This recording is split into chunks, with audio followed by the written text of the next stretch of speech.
Our first session today is presented by Justice Shannon Bacon of the New Mexico Supreme Court and Torri Jacobus of the City of Albuquerque Office of Civil Rights. Established in 2020 by the New Mexico Supreme Court, the Commission on Equity and Justice seeks to address issues related to bias and inequities in the state's judicial system and promote diversity among judges and judicial employees. Justice Bacon and Ms. Jacobus will discuss the critical importance of this group and give an update on its work thus far. Justice Bacon took the oath of office in February 2019.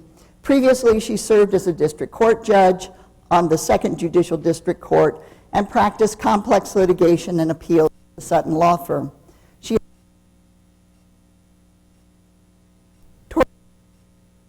managing assistant city attorney for the City of Albuquerque's new Office of Civil Rights. There, she develops the city initiatives relating to documenting and addressing reported civil rights violations and provides legal guidance in promoting and implementing these policies.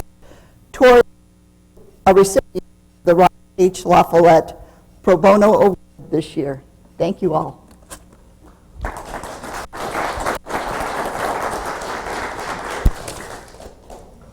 Good morning, everyone. It's so nice to have human beings to talk to for the first time in almost 2 years. So welcome, everyone, and thank you for being here. Torri and I are going to talk to you all today about why the Equity and Justice Commission of the Supreme Court was created and the lofty goals of the commission and the progress we've made so far. So our first slide is, what is the commission? Hang on, if it'll work. I'm sorry, I didn't turn it on. There's a little switch. Aha. Eureka. Eureka. Now we're in business. There we go. Okay. So in the wake of the social unrest during the summer of 2020, in particular the murder of George Floyd, I was in particular personally struggling to figure out what my role was in what was happening nationally. And for a little while I thought, well, maybe it's really just continuing to do work through access to justice. But access to justice focuses on one segment of the community that we're endeavoring to help, and it doesn't really answer the whole question. So I started looking around the country and realizing that there were a handful of states that had kind of diversity committees or equality committees, but hadn't quite taken the next steps. And a few states were starting to do that. So I reached out the very beginning of my thought process about this to Torri Jacobus and to then Judge Brianna Zamora to talk to them about whether we thought we could do something like this in New Mexico to improve our relationship to each other and to the community that we serve as the judiciary.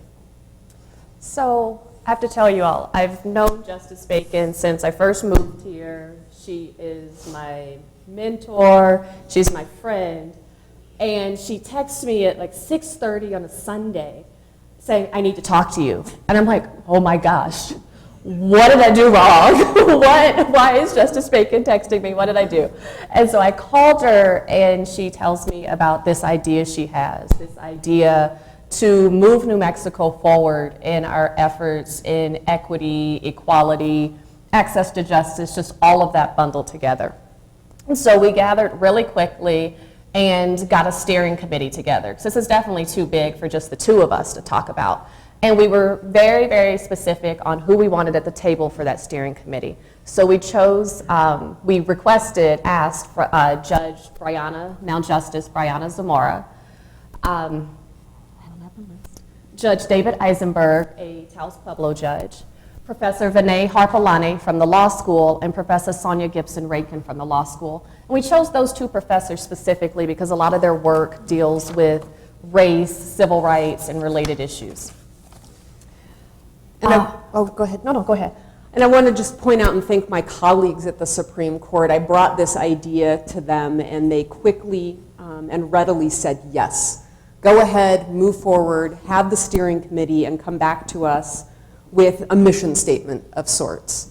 And so that was the beginning of the work, but it was not without the complete confidence of my colleagues at the New Mexico Supreme Court. Without them, none of this would be happening. I think we've been really lucky in the state of New Mexico that the Supreme Court cares about this. This work can't move forward without buy-in from the top, and they've bought in completely from day one.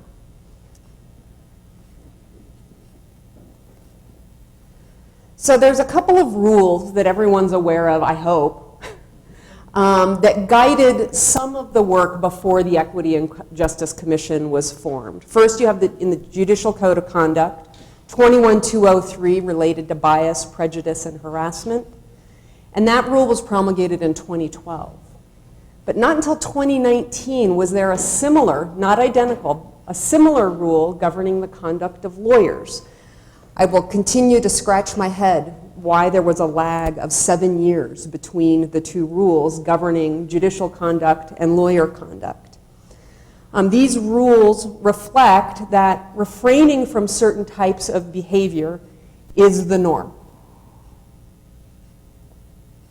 But despite those rules, it's not the norm. We see examples of bias, prejudice, and harassment in our judiciary and in the bar on a regular basis. So despite those rules existing, there has not been a lot of work to educate judges in the bar about what behavior is out of bounds and what behavior is not. So this is the Judicial Code of Conduct rule. And what we did here is we highlighted specifically what the protected classes for purposes of the rule are.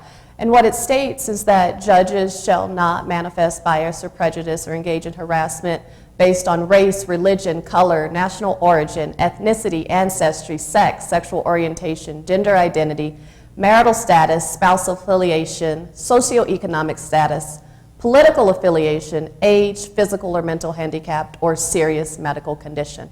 It's a really inclusive list, but surprisingly, it still doesn't capture everything. And then judges also shall require lawyers appearing before them to refrain from engaging in the same type of behavior. Again, this is aspirational. Well, it should not be aspirational, but it has proved to be aspirational because this isn't happening everywhere.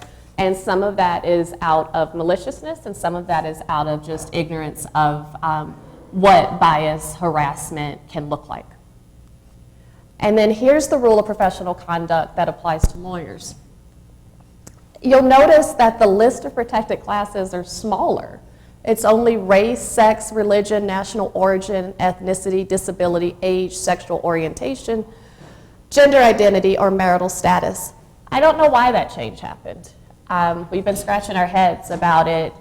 We find it, quite frankly, problematic and reflective of some of the problems in our community. And I'll point out on the lawyer rule what's missing and then how it interacts with what judges are supposed to require of all of you. So the lawyer rule does not address color, ancestry, spousal affiliation, socioeconomic status, political affiliation, age, I'm shocked that it does not include age, or physical or mental ability. So those things are missing. Yet, if you go back to the judicial rule, a judge is supposed to enforce a broader set of parameters than the lawyer rule provides. So there is a disconnect between what you all, as a bar, expect of judges versus what you expect of yourselves. So you can imagine that this is something you will see your Equity and Justice Commission working on in the coming months, is reconciling the difference between these two rules. So next you see, it's hard to see, it's really hard to take a picture of what's above the Supreme Court's head in the courtroom. But it says, dedicated to the administration of equal justice under the law. And I'm reminded of that every time I sit in the courtroom doing the work of the court. And this phrase above our heads should be our guiding principle, should be the judiciary's guiding principle and the bar's guiding principle. It's carved into wood. The woods are indelible, and they have been there since the opening of the New Mexico Supreme Court. So if everyone can keep that in mind as they engage in their work, their professional work, we should be doing pretty well. So it's with that quote that the New Mexico Supreme Court issued a letter to the public at large in 2021, reflecting upon equity and justice in our court system. And I'm just going to highlight what we think is a pretty important quote from that letter. We must eliminate the deleterious effects of the poisons of prejudice, bias, and racism. We must serve all persons equally, regardless of race, ethnicity, gender, sexual orientation, income, language, ability, or education. And so we wrote a letter to the community at large to express our view of what the role of the judiciary should be in our community.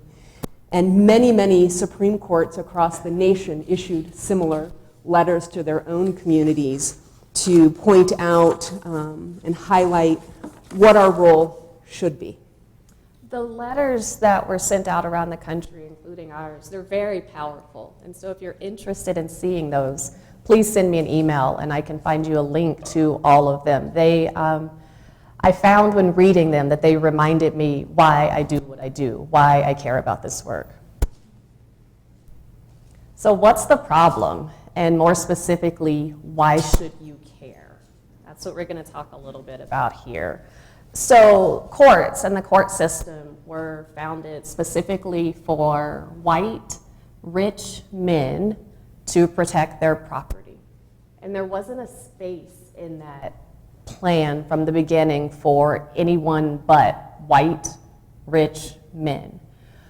And the system has had to evolve, and it's done an okay job creating space for the rest of us, but not a perfect job.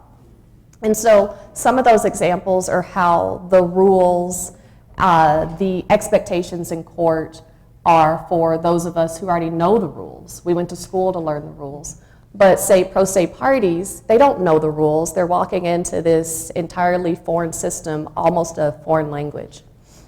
Also, women, people of color, we're still growing our space in a system that wasn't designed for us.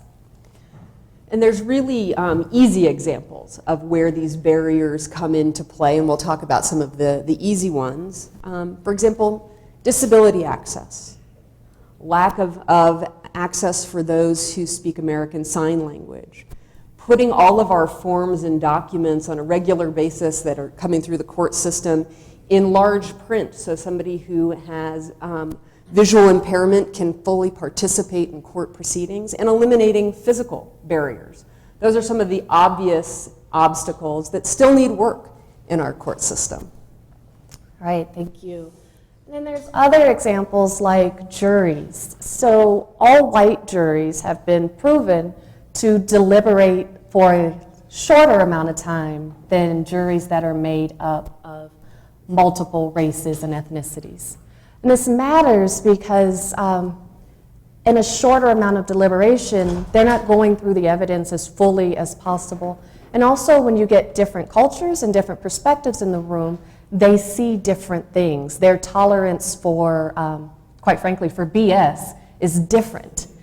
And we want those different tolerances in the space in order to have a fair and impartial assessment of the evidence that's been presented to them.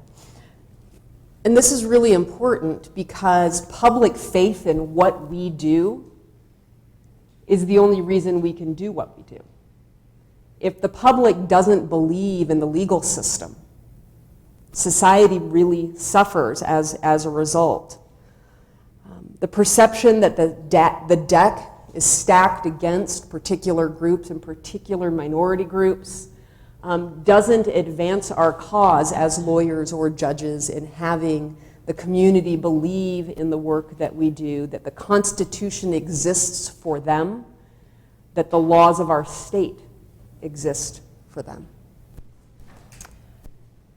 Conviction rates also are tied to the races of juries. All-white juries in Florida convicted black defendants 81% of the time, whereas white defendants were only convicted 66% of the time. But when those juries became mixed race, the numbers were closer together, about 77% for white defendants and 75% for black defendants. We want our numbers to be equivalent. There's no reason other than biases and overt racism for why they would not be equivalent. Other issues that come up are related to cultural competency. In New Mexico, we do an okay job with cultural competency, probably better than most states, because we have such a rich and diverse community. But cultural competency is a recognition in part of there are different ways of communicating, delivering information, processing information. Another obstacle that we see, and this relates back to the access to justice issues, is indigency status. For example, a litigant who comes in representing themselves, whether in front of a judge or a jury, who are not dressed in professional clothing.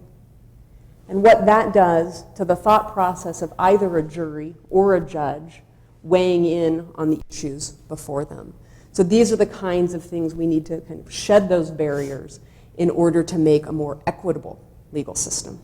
And as we talk about professional clothing, I want to put professional in quotes because what each community defines professional and professional clothing differently.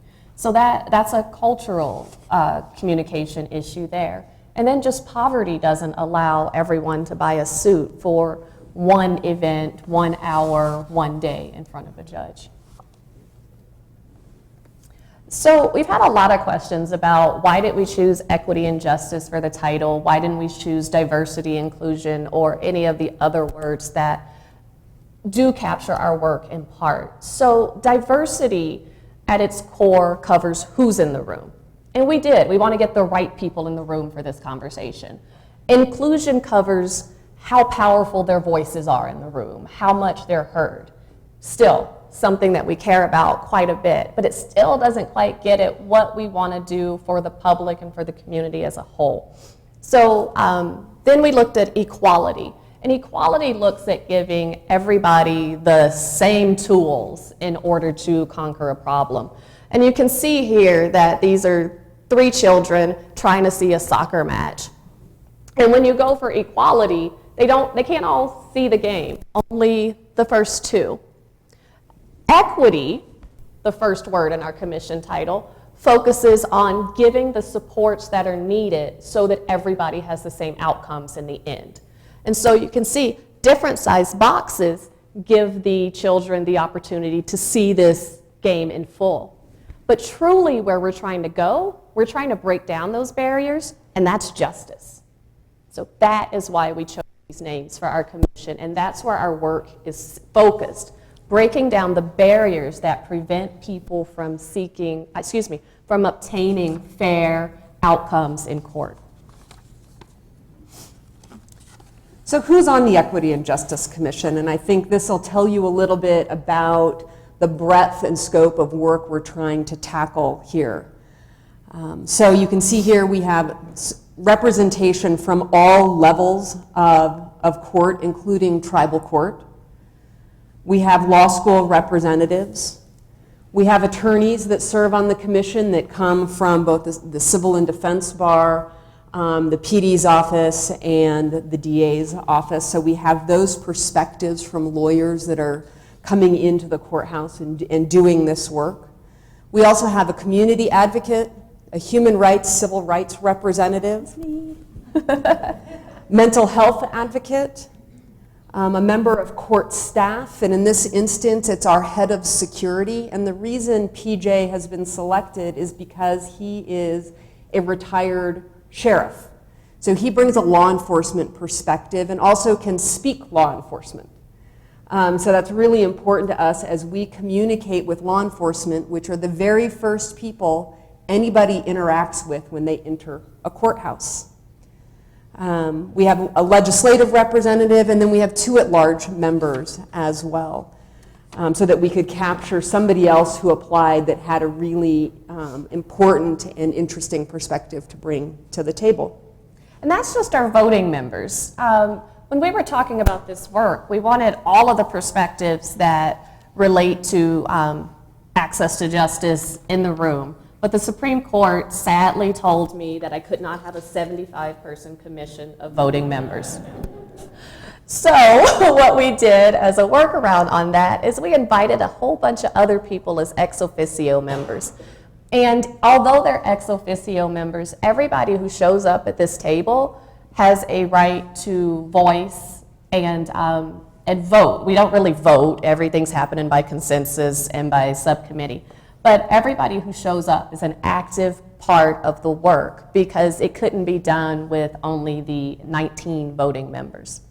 And so we asked for representatives from all of the diverse bar associations, from corrections, probation, pretrial services, from Judicial Information Division, Judicial Education Division, at least one court CEO, Human Resources, Language Access, Law Library, Board of Bar Examiners, and then also from some community organizations, Legal Aid, Center on Law and Poverty, Southwest Women's Law Center, ACLU New Mexico, Indian Affairs, and someone who was in tune with the person's experience in homelessness community.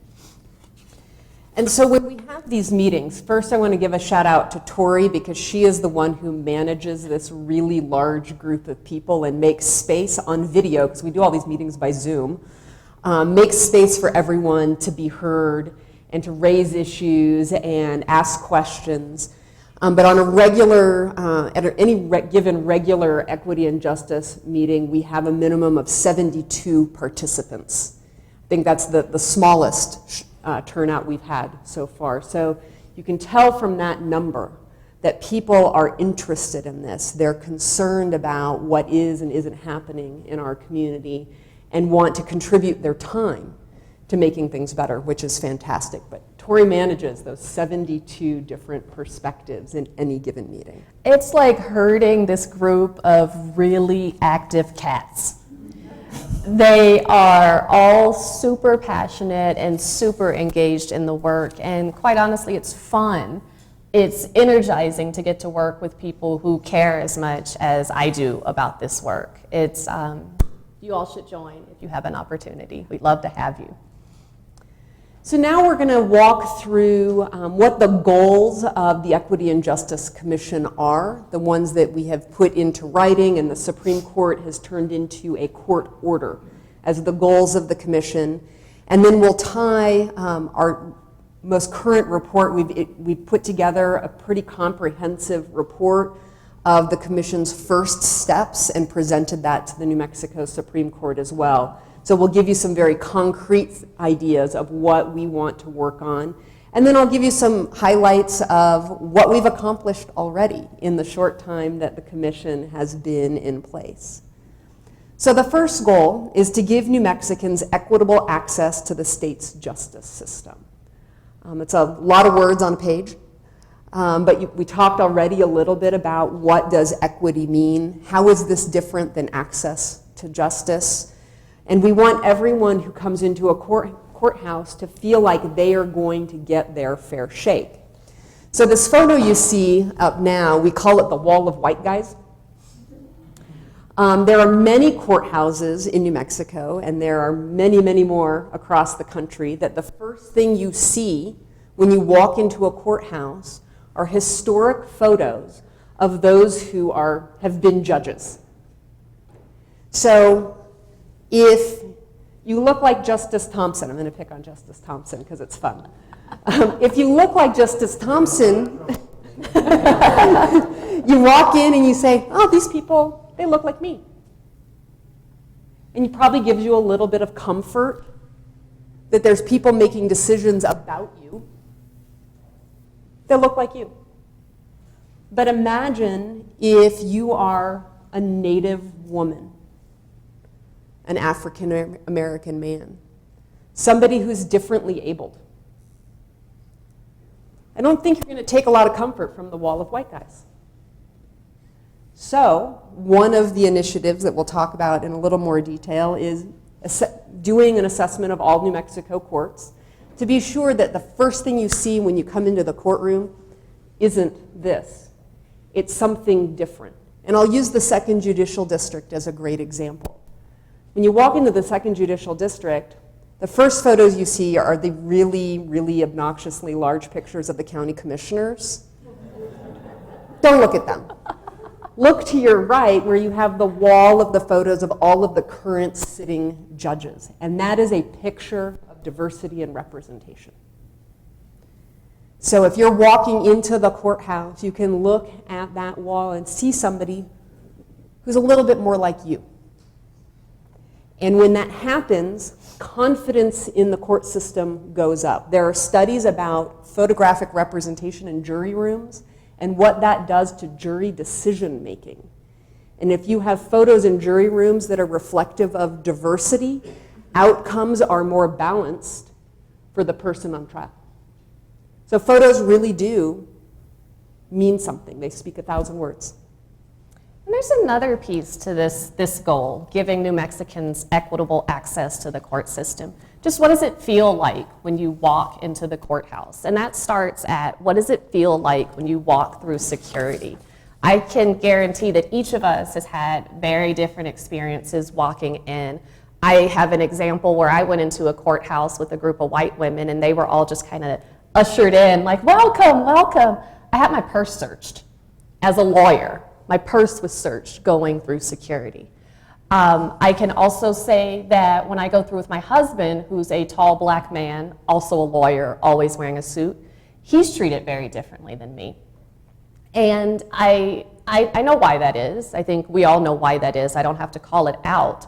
But we want to address why that is so that everybody who's going into the courthouse is treated the same, and so that just that treatment at the door isn't a barrier to going in. I can see how a pro se plaintiff would choose to never file anything because they don't want to get harassed as they're walking through the door. So goal number 2, to add transparency to the state's justice system and make sure that all New Mexicans are treated equitably within it. And transparency has an awful lot to do with data. How do we know what's happening in our judicial system if we're not collecting data about how people are being treated?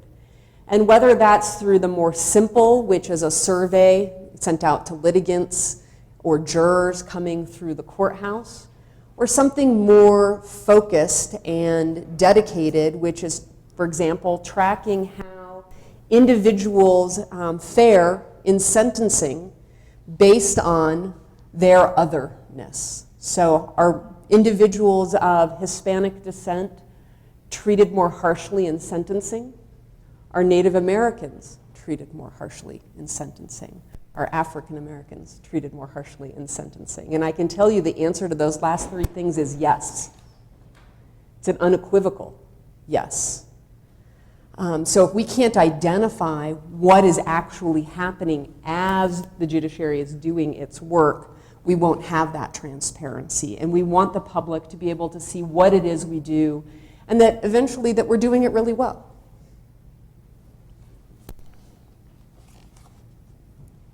Goal 3.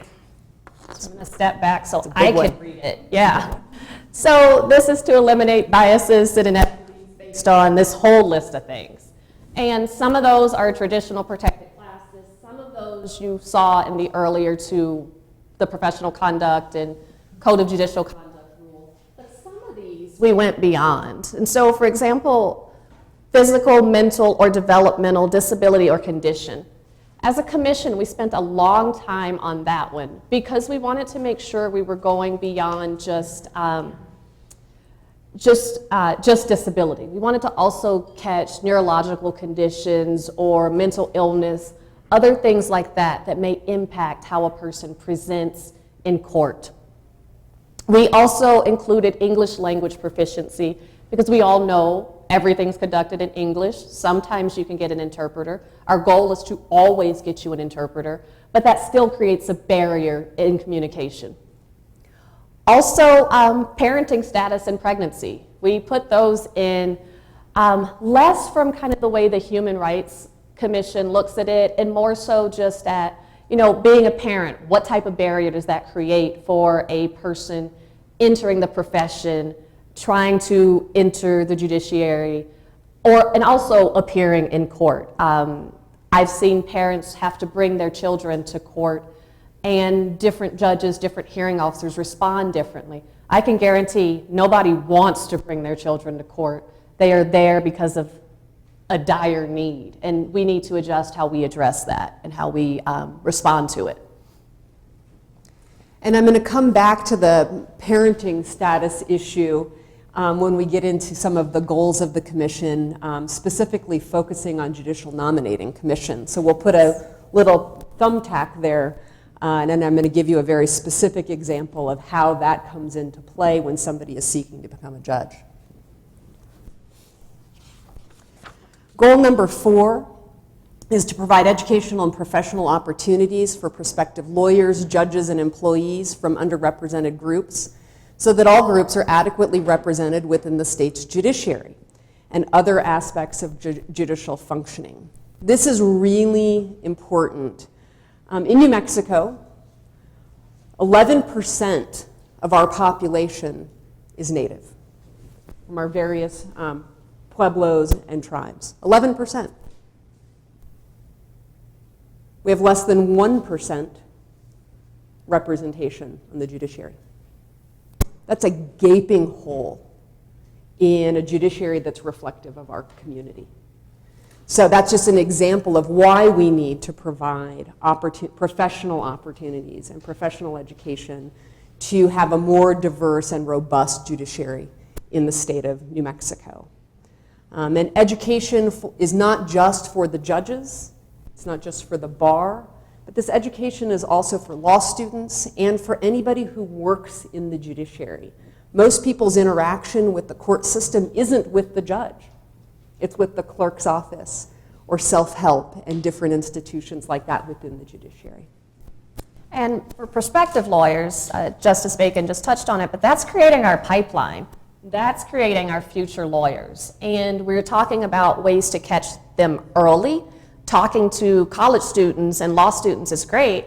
That's a huge part of it. But how about let's start talking to elementary school students and high school students, letting them know that there's space in this profession for them so they can start just thinking about what that looks like and how they get there later.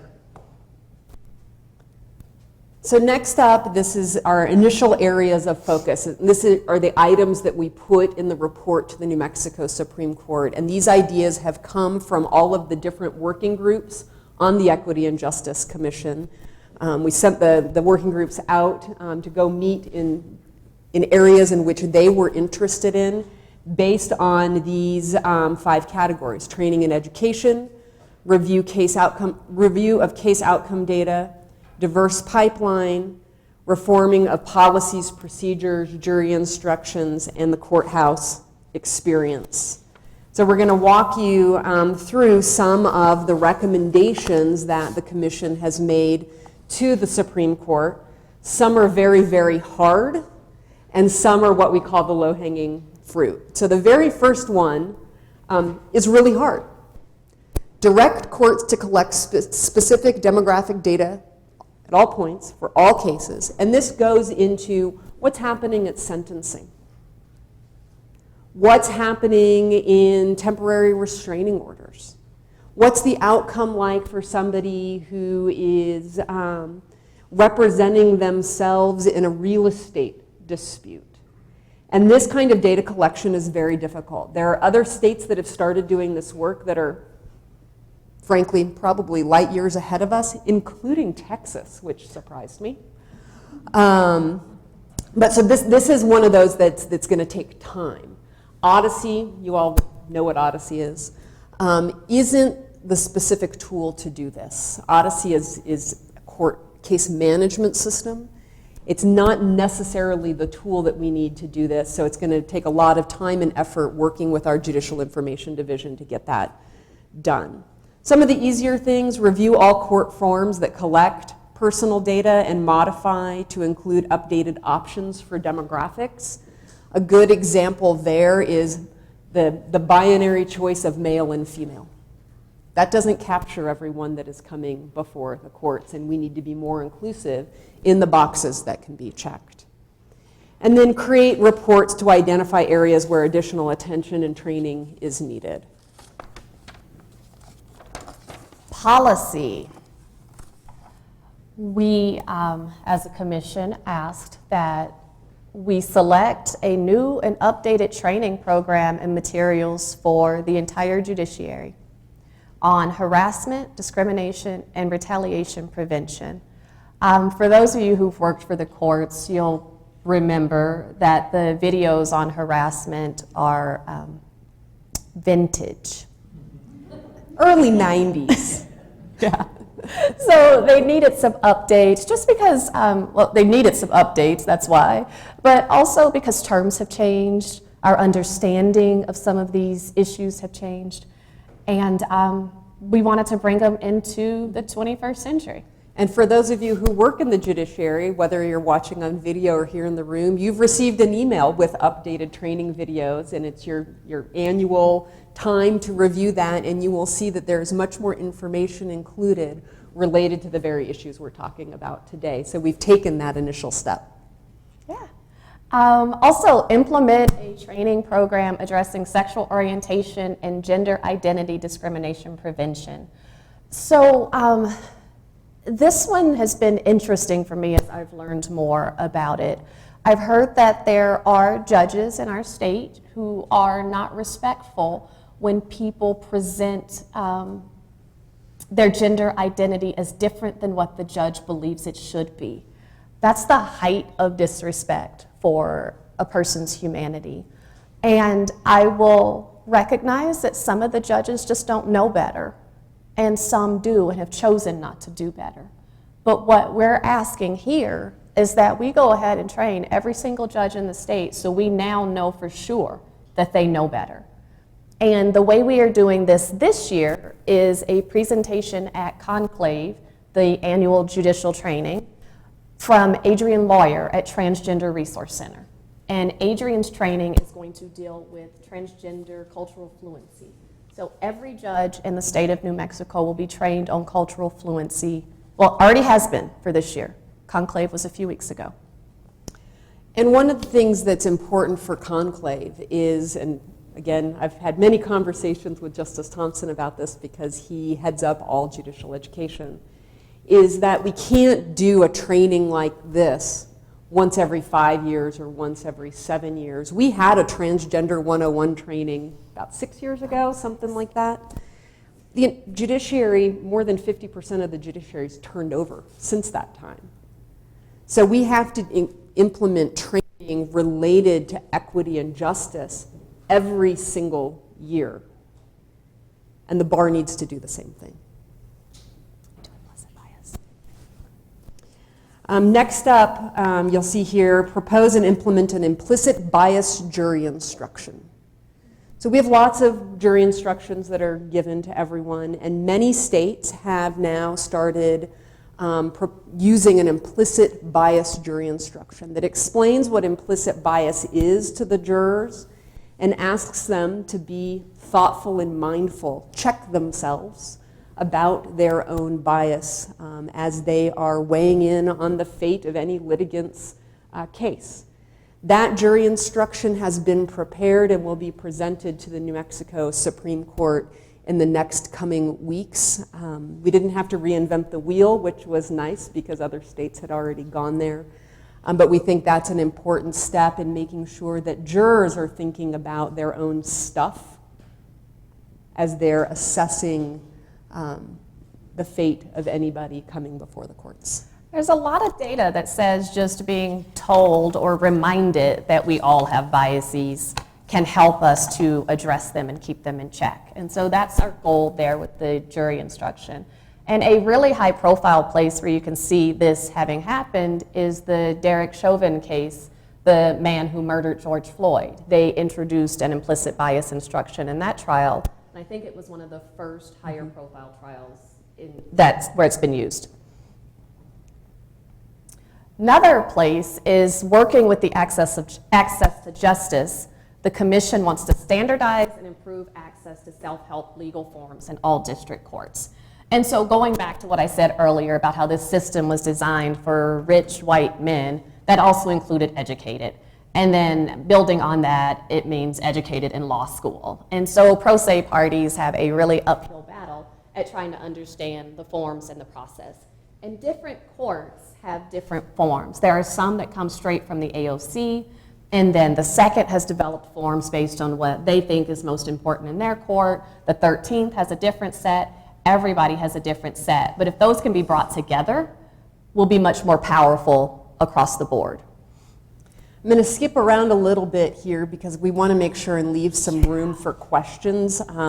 So I'll just highlight one other thing on this particular page, which is the hiring process. We also want to make sure that we hire a diverse workforce, and so we need to do work to make sure that employment and job application process is also accessible to a wide variety of people, because diversity of experience, diversity of thought, all make us a much richer and more powerful branch of government. And then recommendations on training. I'm going to skip to mandate rule changes that will require judges, attorneys, and court staff to complete equity training regularly. And so within that, one of our recommendations was to create an annual CLE requirement that included equity training. And so you all will see that coming in the future. Anything else on this one? No, I think that's good. Pipeline. This one we touched on a little bit, but I'll highlight two things on the pipeline list. One is implement paid internships for law students who meet certain diversity criteria in the court system, so that they have access to a court experience that oftentimes students don't have because they're having to pay bills. They need to be paid, so they go and they work for the firm because it's going to put money in their pocket, and coming to a court is not as feasible. The appellate courts have a diversity clerkship program. This past summer was our first class of diversity clerks, and it was an amazing experience to have these students in the courthouse. Justice Thompson spearheaded that, which I'm very grateful for. And this year, the interviews were just this Saturday. For this coming summer, we've expanded it into the trial courts as well, because not everybody wants to do appellate work. A lot of students want to be in the courtroom. So we had two judicial districts, a district and metro court volunteer to have students come in, and also agreed to pay the stipend for those students to come and have an experience in their courthouse. And our ultimate goal is to really broaden that, so lots and lots of students at UNM and other schools around the country can come to New Mexico and have that experience, but still be able to pay their bills. Let me add on to that. Yeah. I had the opportunity to help with interviews last weekend, and it wasn't just interviews. The students also received feedback on their resume, their professionalism, their presentation in the interview. So even at that step, we're building skills for them to help with their future success. The other thing that I told you I was going to come back to was Judicial Nominating Commission rules. So the Equity and Justice Commission, along with the Dean of the Law School, has proposed new Judicial Nominating Commission rules. The rules were very, very outdated and needed some significant work. And so each district, as they have a Judicial Nominating Commission, have to vote on whether to adopt these rules or not. Things that were included in the old rules that have been modified are things like physical ability. I'm not sure what physical ability means in the context of selecting a judge. A judge can be in a wheelchair, can walk on crutches, could have a hearing deficit that can be accommodated, a visual deficit that can be accommodated. And then it also had statements such as mental, and it was used really antiquated language that would suggest that an applicant who may have suffered from depression in the past is not eligible to become a judge. And that's simply not the case. So lots of work went into updating these rules. And one of the reasons this became so apparent to me is I sat on a lot of judicial nominating commissions. There's only 5 Supreme Court justices, so we get to do this a lot. And a lot of the behavior that I have observed in judicial nominating commissions prompted these changes.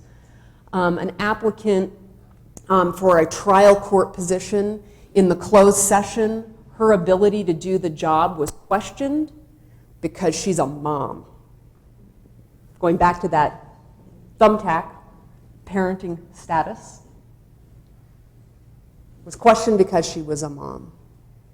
Statements such as, when there were 2 Native American applicants, we already have one of those on our short list, implying that we don't need more.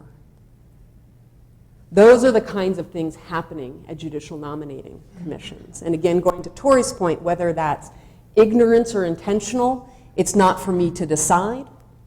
But updating those rules, which now also include reference to the rule of professional conduct and the judicial rule about bias and harassment that we reviewed at the beginning of our presentation. So 3 commissions have passed the new rules so far.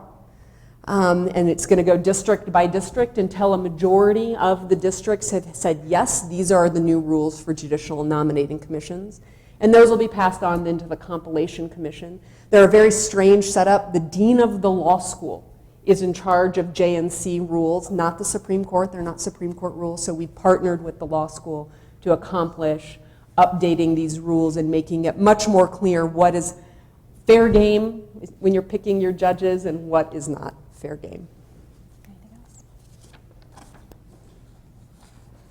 Courthouses. This is the Courthouse Experience that we talked about earlier. One of my favorite ones on this one is develop community outreach programs such as tours and school field trips. This one's going to help with the pipeline. This is introducing young people to the courthouse in a non-adversarial sort of way. It's fun for everybody involved, and it lets them see what we look like and see themselves in our profession one day. And then we have some catch-all things as well. We already talked about removing the historical depictions that you see when you walk in of the wall of white guys. And we also want to send observers out into the field to see what's happening real time on the ground. That's going to be a heavy lift to identify who these observers are. It may be one of you. And giving feedback about what's going well and what isn't going well. We know the courts that we spend time in, but we don't all spend time in every court. We also have some kind of catch-all recommendations. One is to collaborate routinely with the Tribal State Judicial Consortium. We are focusing on the state judiciary at this point, but the judiciary is a much broader picture than that because we have such a robust tribal court system in New Mexico. And so we want to work with the tribal courts as well as we engage in this work. And that already exists through the Tribal State Judicial Consortium. So being mindful of that. And we want to make actionable recommendations on a routine basis to the New Mexico Supreme Court as we identify additional issues. Some of our committees have already said, oh, we have more. And we said, great, there'll be another, we'll put together another report. But I know, for example, one committee has a proposal related to guardianship that we haven't seen yet, but it didn't make it into that original report. So this work will not just be static based on the report that has been submitted to the court at this point. There will be more coming in the future. And certainly if you all see things that need work, let us know.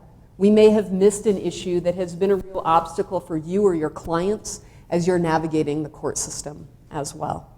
And then one of my favorites is actually consider the values of the court system. And that means, what does the court in New Mexico value? What does our community value? And we need to remain focused on that in our work and use that to take our work forward. We also need to consider, is the court valuing the appropriate things? And if not, let's incorporate some new values. What's next? So what's next? a lot of hard work. It's going to take time to accomplish all of the things we want to accomplish. We're going to need help from people like you. We'll hopefully have a lot more to report back in the coming years about things that we've checked off the list and been able to tackle, and new things will be added. And I think with that, we'd love to have any questions that have come in either virtually or from folks here in the room. Yes, we have several questions here. You have touched on this, but if you can maybe expand on it. Is there any discussion of including mandatory bias elimination training in the state's continuing legal education requirements? Maybe if you could expand on that. Yes. We hope to include that as a CLE requirement annually. We are still talking about how many hours, between 1 and 3 on an annual basis for every attorney. And then that will bubble up to the judges because their requirements mirror, and they'll have the same requirement at Judicial Conclave annually. Since the new generation of lawyers coming with a diversity of race, orientation, and culture, is there a committee going to be looking into recommendation on how to control using age as a substitute for other forms of bias? It's a complicated question, and a lot of that is really focused on education. And the age question comes in two different directions. One is the assumption that based on age that you don't have the energy to do the work, and the other is that you don't have the qualifications to do the work. And so age affects a really large group of individuals practicing law, the litigants, the judges. And so education is going to be a key feature of trying to sort out both where the roadblocks are, but also then how to eliminate them. We can take some audience questions. Good morning. So as a local municipal judge, I think one of the things that's super important is that we get a broader conversation with how are we getting this information down to the municipal level. And I'd be very interested in talking to you, Justice Bacon, about the conversations that have been going on related to municipal courts and their roles in our system. Just as a municipal judge of 5 years, the communities, the grassroots communities in the state do find a place for their voice and for them to deal with their own problems in the local municipal courts that cannot be served in other places. And I think it's important that we not only recognize that, but we also recognize that there's only about 10 of us out of 80 that are actually attorneys. And even though that seems like a disability for the municipal courts, it could be an advantage in many ways if we can get more information down to ours. We're not part of Judicial Conclave, and I understand that that is a higher level court system with primarily attorneys in it, but I think it's important that we talk about how do we get magistrates and municipals into that same communication loop so that we can be part of what you're doing, and obviously you're including in this, so that's great. And so that's a concern that obviously just immediately popped into my head. And Rotary would be a great place for you all to start doing your presentations. I'm a district leader in the Rotary system, New Mexico, West Texas, and we also would like to get you into that communication. We'd be happy to take it on the road, so thank you. And paying attention to magistrates, municipal judges is important, and getting that communication trickling the right direction is also really important. And we struggle with that as a Supreme Court because the municipal judges aren't really part of our structure. It's outside of the state court structure, but it's equally important. But I will point at the magistrates to have their training this year, and they had training on these very issues. So it's really communicating and working with JEC, the Judicial Education Center, to make sure that the training comes down, but also just as we come out with reports and recommendations, being sure to communicate them to every judge in the state. It'll be really fun to send them to federal judges.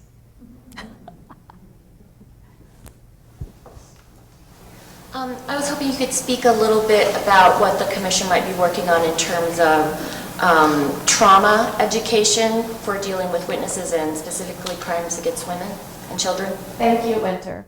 So we also, as part of our work, we recognize that having experienced trauma changes how you interact when you go into the courtroom and take part in this space.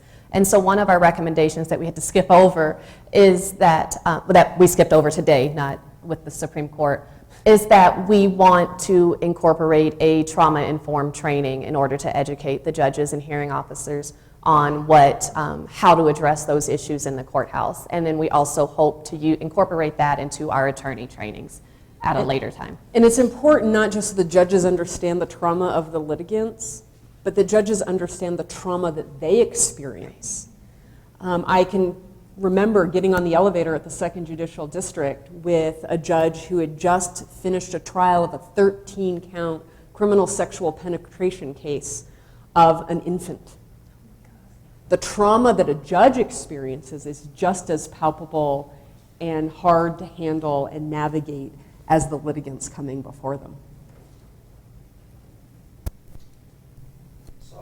I just started thinking about, as we're in this kind of COVID era and with virtual hearings and, not everybody has the same access to technology, and that's something that I've found in my practice is a lot of my clients, I'm like, we're going to appear by Zoom, and they're like, well, I can't do that. And I'm like, well, maybe you have a son or daughter that can help you, and then, so that becomes difficult. So I'm wondering if you guys have thought about that aspect, and if hearings become more virtual, how your ideas are going to connect to people's homes and rural areas and that sort of stuff. Then it's a really good question, and the Access to Justice Commission is focusing on that very specifically now because of the broadband challenges. And so you have to work in communities to look for library space. Courthouses have set up kiosks where you can come into a private room and have that virtual access to the hearing. Having judges that are adept at having somebody in the courtroom, somebody on a screen, and somebody on the phone, and making sure that the person on the phone isn't given kind of short shrift because the judge can't see them. And so these are real issues going forward, and our remote world isn't going away. Assume with me that COVID ended tomorrow. Yes.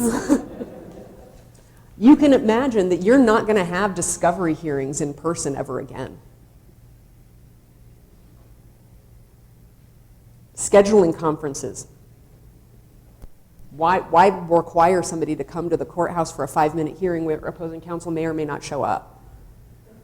So you can imagine that this virtual world we live in is here to stay, and it's going to be this hybrid, and we need to be really mindful of it. And the Access to Justice Commission is putting a lot of energy into that conversation for the very reasons that you raise. All right. I think we are at time. Thank you all so very much for joining us and for your attention and your questions. Thank you for letting us share our passions with you, and I hope we see you involved in the work. Thank you.